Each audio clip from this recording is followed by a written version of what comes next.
வணக்கம். செய்திகள் வாசிப்பவர் செல்வம். திருப்பரங்குன்றம் ஆர்ப்பாட்டத்திற்கு அனுமதி மறுக்கும் இந்து விரோத திமுக அரசை கண்டித்து கிருஷ்ணகிரி கிழக்கு மாவட்ட பாஜக சார்பில் மாபெரும் கண்டன ஆர்ப்பாட்டம் நடைபெற்றது.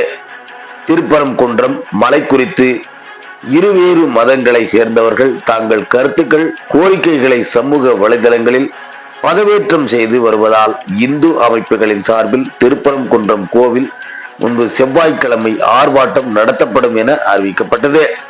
இதற்கு காவல்துறை அனுமதி மறுத்து PNSS சட்டப்பிரிவு 163 குற்றவியல் நடைமுறை சட்டப்பிரிவு 144 கீழ் மதுரை மாவட்டம் மாநகர் பகுதிக்கு தடை உத்தரவு அமல்படுத்தப்பட்டது.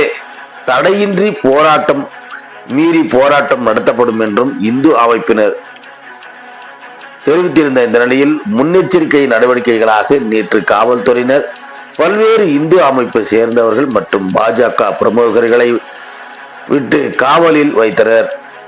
மேலும் திருப்பரங்குன்றம் ஆர்ப்பாட்டத்திற்கு அனுமதி மறுக்கும் இந்து விரோத திமுக அரசை கண்டித்து கிருஷ்ணகிரி கிழக்கு மாவட்ட பாஜக சார்பில் ராயகோட்டை மேம்பாலம் அருகே உள்ள மாரியம்மன் கோவில் முன்பாக பாஜக கிழக்கு மாவட்ட தலைவர் BS கவியரசு தலைமையில் மாபெரும் கண்டன ஆர்ப்பாட்டம் நடைபெற்றது.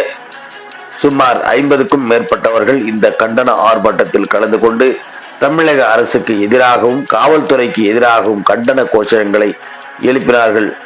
அப்போது அனுமதியின்றி ஆர்ப்பாட்டம் நடைபெற்றதால் கிருஷ்ணகிரி தாலுகா காவல்துறையை சேர்ந்தவர்கள் அனைவரையும் கைது செய்து தனியார் மண்டபத்தில் அடைத்து வைத்தனர்.